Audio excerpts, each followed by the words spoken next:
Hello everyone, welcome to another episode of CAP Explained. In this episode, we're gonna be exploring the deploy options for SQlite. If we go and try to run the server by doing cdsw or cdswatch, you can see that all of the CSV files are being loaded, our services are being read, but everything that is happening in memory database, as you can see. Here, connect to DB, it uses SQlite to deploy all of these files. You can see that this attachments plugin has added actually very many files, but it doesn't matter. If we use connect to CDSW now, it connects to SQlite, but the URL is in memory. So after we restart the application, all of the data that we create is gone. And it would be nice for once to have the data saved to a real database. We're not going to be using S/4HANA yet, but let's use SQlite. And so let's stop the service, the server. And if you go to Capire, you can read about the deployment. You can see it. They talk about what I said already, that we connect to database SQlite in memory. And if you want to, it is recommended. Yeah. So if you do local testing and everything, so it's totally fine to use it. But I just want to show you the option that we can save the data. And to persist the data in the database, we can copy this small part of JSON and copy it to our package JSON file. So let's actually do it, copy it. And here in our package JSON, I'm gonna paste it just after the private property. Of course, it needs some formatting. Shift-Alt-F, I'm formatting the code. So now I'm telling the CDS, so when you deploy, you actually need a database of kind SQlite. Okay, so let's try that and let's run the cds deploy command. Cds deploy meaning take everything and save it to a real database. Okay, not only do it in the runtime, but take everything, read the services, read all of the entities, and create them from the build. So if we do cds deploy now, it says that it has deployed to database SQlite, and you can actually see that it appears here on the left-hand side. So we have a file. We cannot really open it because it's binary, but in just a second, I'll show you how we can easily read the data. And let's just show you, I just want to show you that when we now run the server, it tells us just about here that it's connected to a database and particularly to this database db.sqlite. Okay, and now let's say I'm going to the bookstore application and I'm going to create a book and I will call it ABAP Explained. Why not? Published at today, price 100, whatever. And let's create it. We have no restrictions, so it allows us to do so. So it has no status, no genre, no pages. You can see it's quite empty. And now if I close the server, so in theory, when we used in memory, the data was gone. My created book has been gone. But now if we restart the server, you can actually see, I will close it just so to make sure that nothing is saved in the cache or something. If I reopen the application, we're gonna see that the book stays in place that we just created. So ABAP Explained book has been saved and it is held in the database SQlite. There are two files that creating this like temporary files when you do something to the database, to SQlite, but if we close the server again, they will be gone. So don't worry about it. And yeah, and database SQlite is also added automatically here, as you can see, to the git ignore. I think it's this one or this one. It will just ignore it. It won't be deployed to GitHub, okay? And a cool addition is to use the extension SQlite. So let's search it. It's an official SQlite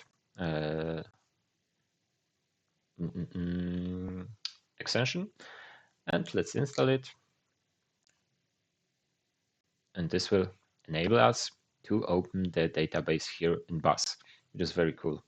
So Ctrl-Shift-P to search for the application, and we want to look for SQlite and open database. And then I choose the database DB SQlite because we have no other. And it will here on the left-hand side, it will open this. Oh, you can see it because of my camera. How do we do this? Maybe let's, I don't know if I can move the camera right now. Okay, like that. And here, here you can see on the bottom it created this SQlite Explorer, which shows us the databases that are located here locally. And if we open it, so now I can go back and scroll a bit up. You can see it shows us everything that has been deployed. So what has been deployed, the tables that we have, and the views. So this will give you probably a better understanding what's happening under the database layer and the service layer. So if we declared in the schema.cds any books, any genres, and so on, any entities, it will turn it into tables. So you can see it has created the authors table, books table, chapters, genres, and everything else. And it will add the namespace at the front. So we can see that the namespace that we declare here, tutorial.db, is transformed into the name that is saved into the database. So it's tutorial_db _ name of the entity, books, authors, or anything else. And you can see also that some standard tables are created from any of these plugins, extensions we used. And they have also their own namespaces like SAP _attachments or whatever else. And that's very cool just to see that what the namespace is helpful here, okay? Because there could be collisions when using multiple extensions packages. And all of these in the bottom are views. If I hover, you can see it is a view. So it's the very same like the tables because we have done no changes, but just so you know, it's turned from this service.cds. So we declared the service and it's turned into a view of the name of the service name _ entity projection or whatever we use here. And you can see there's also a lot of them. And if you choose, for example, the books table, you can see all the fields, all the types, everything that has been transformed from CDS to SQlite has its own type, like string is turned into nvarchar. Okay, just in theory the same. And we can actually click here on this arrow to show the table. And this way we can see the database data that is held in the database. Sometimes it doesn't work. Okay, now we can see all the data that is saved in the database, and you can surely see that ABAP explained is also saved here.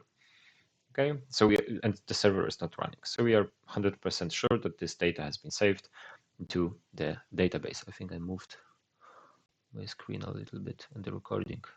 Maybe not, never mind. Okay, so yeah, a cool way to see the real database that is underlying everything here. Of course, we were not using SQlite in production. Usually we use S/4HANA, which maybe we'll cover in the future episodes. Just so we know how this works. Specifically, take a look how all of these field names, all of these table names, views names are created, how they are generated, because that's very important for the future when you will be coding. And instead of using, for example, an association, will take the field name _ID. So, for example, if I have schema.cds, we've got the books entity, or no, what is it? Yeah, the books entity, and we've got an association to authors. It will take the field name _key name to authors, which is in this type coming from COID and its ID. Okay, that's why it's author_ID. So this is a very important episode. I want you to focus specifically on that to really understand how everything is created. When you're going to deploy to S/4HANA later on, everything will look the same. So your database tables will be named like that. The fields will be named like that. Okay. And I think that will be everything for this episode. I don't think there's any more to cover. Maybe one more important thing that's also stated in the documentation here on the bottom, that whenever you do changes to the database or when we add some data to our CSV files, which is like the temporary table. So when you deploy, it takes everything, the data from the CSV, and put it into the database. When we will add anything here, we need to redeploy the database by doing cds deploy again, and then it will drop the data, drop the tables, and regenerate them from new. So it's also important, so just so you don't lose any data. And you can turn off this drop create schema by doing this schema evolution auto. And it states here that while the blah blah blah is suitable for database upgrades and production, as all customer data will be lost. To avoid this, TS deploy also supports automatic schema evolution, which you can use as follows. Okay, so you can add to the package JSON the schema evolution auto if you need so, and definitely for production. That's so when you don't lose all your data when you do a redeploy. The customer says, "Okay, please deliver the change," and then you drop the database. Okay, don't do that. Careful with that. Okay, that will be it for this episode, guys. As always, I hope you enjoyed, and you will leave a like, a subscription, and a comment. Maybe a comment also for future episodes. I'm looking into your comments. Whenever there's a request, I try to do it if I can. Thank you very much, guys.